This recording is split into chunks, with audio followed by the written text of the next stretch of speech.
This is a masterclass on Treasury Bonds in Uganda. Many people have been asking me, Apuli, we need to understand how do Treasury Bonds work the simplest way. Actually, most of my followers usually say, when you explain unit trust, I understand everything. Almost everything you explain them to the simplest. So today, let us explain Treasury Bonds in the simplest way possible. Before the end of this presentation, you're going to learn how Treasury Bonds work, how much do you need to start with, what is the interest rate, what is the tax rate, how can you start, and then I'll give you a bonus surprise, and then we shall end with what you need to know before you start investing and how to get the most out of it using the ladder strategy and compounding the coupons or the interest. Don't worry, you understand everything. Here's the thing. Have you heard of the business of lending money? Like you lend someone money and someone pays you back with an interest. Well, that is exactly how Treasury Bonds work. The only difference is, in this case, me and you, we call the public in Uganda, loans money to the government of Uganda. And then the government of Uganda promises to pay us back after a given period of time as we've agreed upon. Now, I know I might have said a lot and I've confused you. Stay with me. Treasury Bonds is government of Uganda wanting money to develop infrastructure, to run government programs. It instructs the Bank of Uganda, what we call the central bank, and the central bank, through its agents, the commercial banks, your Standard Chartered, your Stanbic, your Housing Finance, come and on behalf of the government collects money from individuals like Apuli, Akiki, Atenyi, Arari. This means that I have lent government of Uganda money. At a given period of time, they return my money back with an interest. Then the question is, how much does someone need to start with? If you're to invest in Treasury Bonds, all you need initial investment is 100,000 Ugandan shillings. Some of you, I remember there's a time I was speaking to a friend of mine called Joel, and he told me he thought you needed to invest as like 50 million, 150, like it's only for the rich. And that is what inspired me to start talking about Treasury Bonds. Ordinarily, I only teach people how to speak with confidence, sell their expertise, and scale their knowledge. Meaning, I teach you how to monetize and make money from what you know, what you do, and your story. But from then, I decided that when I teach people how to make money from their skills or story or knowledge, and then they don't know how to invest their money, I'm not helping them. So I decided to start teaching you how to invest money. So now let's go to the next question. What is the interest rate? The interest rate is dependent on what we call the term. The term is the period you can invest or you've invested in Treasury Bonds or you've lent the government money. You can invest either 2 years, 3 years, 5 years, 10, 15, or 20 years. Okay, now let's go back to our question, the interest rate. Between 2 years and around 10 years, always ranges between 10 to about maximum 14%. However, between 10 years and 20 years, it always ranges between 13 to 17.8% interest rate. Now, meaning if you invested 1 million shillings, on 10%, you get 100,000 at the end of the year. That is minimum. But if you're doing more than 10 years, you're likely to get 130 minimum a year. Some of you would think, but is that a lot of money? Don't worry. Follow through. And then another person would ask me, so if I'm going to earn, let's say 170 from the interest, How much is government retaining? What is the tax rate? Again, it is dependent on the period of time. If it is 10 years and less tax rate, actually, let me use the red pen so that you see tax. You guys don't want to pay taxes. If it is 10 years or less, the tax rate is 20%. My friend, 20. But if you're investing 10 years and above, the tax rate is just 10%. The irony, you make more and they tax you less. Yet here, you make less and they tax you a lot. So that's why I always tell people, if you are going to play the treasury bond game, play a long game to get the most out of it. Before I go to how can you start, let's answer the question, when am I paid? Number one, you should know that treasury bonds pay what they call a biannual interest.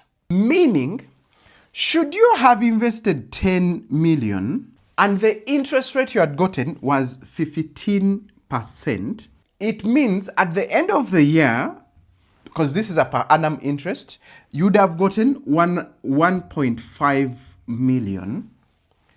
But here's the thing, because they pay biannually, meaning that after 6 months, they pay you half of this 1.5 million. So that would mean after 6 months, they pay you 750,000 minus the tax rate, which is 10% if you've invested more than 10 years, minus 750, it means your net take home is 675,000, I think, right? They will pay this interest of yours after 6 months. And after the 15 years you've decided to invest, or the 10, they give you back all the 10 million. Without the interest, why? You've been collecting it after 6 months. Now, for those who want cash flow, investing for cash flow, this is the best investment venture you can think about. But we're going to go into that in details later here. Now, let's answer the question, how do I start? How do I start? Like earlier said, that Bank of Uganda borrows money from individuals through commercial banks. So if you need to start, all you have to do, go to your commercial bank. Let's say this is Stanbic or Standard Chartered, and then tell them that you're interested in treasury bonds. They're going to help you fill in a 2-page form, right? And open up what we call a CSD account, a Central Securities Depository account. This, in precise, means you've opened up an account with Bank of Uganda. And the rest, they will just ask you, when do you want to start? And then they will tell you when the government of Uganda is going to auction out the bonds. Have you realized how easy this is? Now, most Kadama friends of mine, or Basama, depending on what you do, you become a Kadama or Basama. Someone told me that. Usually ask me, I want to invest in treasury bonds, but can I do it when I'm out of the country? Well, I know, for instance, Standard Chartered, I know Housing Finance, they facilitate digital transactions. Like, they can send you forms, you fill them in, you sign them, send them back, and then start investing. Yes, it is possible. Now, this is the point where I tell you, if you need to interact with me or you want a one-on-one with me, just click this CTA, the words just above my name here down, which says interested, and then register. It allows you access to a free lunch hour session, and thereafter, for those who want one-on-one, you can still book for it. As I continue, before we answer the question, what do I need to know before I start, and how to get the most out of treasury bonds, I want to interest you in something that is happening on 3rd October. With the help of different partners, we have organized a business seminar about boosting your revenue from business through sales and marketing, but also financial diversification. All you have to do, book your ticket by calling this number on the screen or commenting finance seminar. That said, let's go back. What do you need to know before you start investing? You heard me talk about primary market and secondary market. I am going to show you the difference between the primary market and the secondary market. Now let's use an analogy. Have you heard of what they call estates? Let's say Jomai estates. When these guys are selling a plot of land of the same size and the same type of house, it will cost the same amount of money to everyone. When Jomai is selling to Apuli, to Arari, if a plot of land is 50 million, everyone, Arara, Apuri, Atenya, Kiki, they will all buy it at 50 million. Now that is called the primary market, meaning you're buying it from a developer.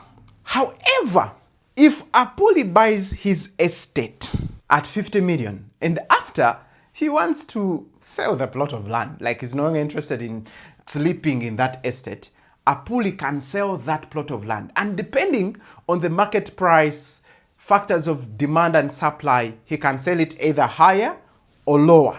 Now that is called the secondary market. In the same way, treasury bonds have a primary market and secondary market. If you're buying directly from Bank of Uganda or from government of Uganda through your commercial bank, you're buying at primary market. And this happens at the auction. Don't worry, we are going to look at what the auction is in simple terms. And then, after me, I buy the treasury bond of 10 years, and after 2 years, I'm no longer interested in it. It is remaining 8 years. I can sell the remaining 8 years. When I sell it, still through my commercial bank, I have sold on the secondary market. The other fact that you need to understand about the primary market, at the auction, there's only one type of person that sits there, one investor called the price setter.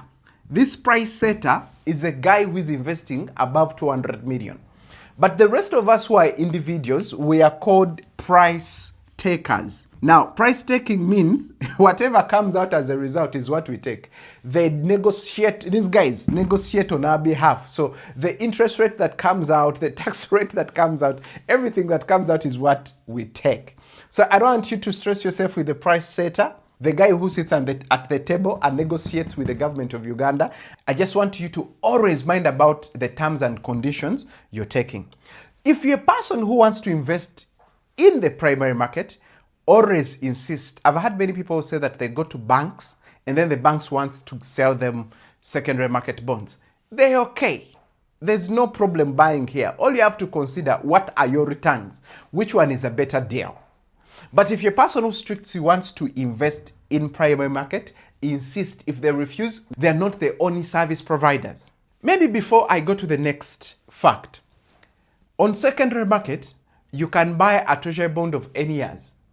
If I'm remaining with 1 year, if I'm remaining with 3, 2, 4, 6, 7, 8, 9, 10, 11, 12, 13, 14, 16, 17, 18, 19, 20, any years, depending on who is selling and how many years are remaining on his treasury bond. So let's look at the next fact.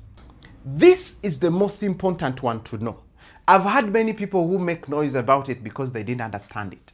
The types of bonds. We have 3 different types of bonds which are dependent or are determined by the value type of the bond. So types of bonds include, number 1, we have what we call the per value bond. A per value bond means that you bought a bond of 10 million and at the end of the 10 years you're investing, they're giving you 10 million. That is a per value bond. It's like the land we are talking about earlier. If you're going to buy an estate and its worth is 10 million and they sell it to you at 10 million, that is a per value bond. The second type is what we call the discounted value bond. Discounted value bond. This means that the bond is 10 million. The government will assume you lent it 10 million. At the end of 10 years, they are giving you 10 million, but you got it at a discounted price of, let's say, 9.8 million. That is a discounted bond. And then we have what we call a premium value bond. This, however, means that the bond is 10 million. At the end of the 10 years, which is your maturity date, the maturity value of your bond is still 10 million. The government of Uganda assumes you lent it 10 million, but you paid a little higher than 10 million to get it. For instance, if it's 10 million, you could have paid 10.2. Then someone will ask me, so should I always not take a premium value bond? Yeah, not really. It depends on what comes with it. Now, someone is going to ask me, how best can I earn from treasury bonds? There's what we call the ladder strategy that can help you create a cash flow on a monthly basis and you get money. And if you reinvest what we call coupons, a treasury bond will by far beat a unit trust if reinvested properly. But now that's what we are going to watch in the next episode of our financial diversification series. See you in the next video. Make sure that you follow so that you see the video when it comes. Share if you found value and ask any questions in the comments. See you.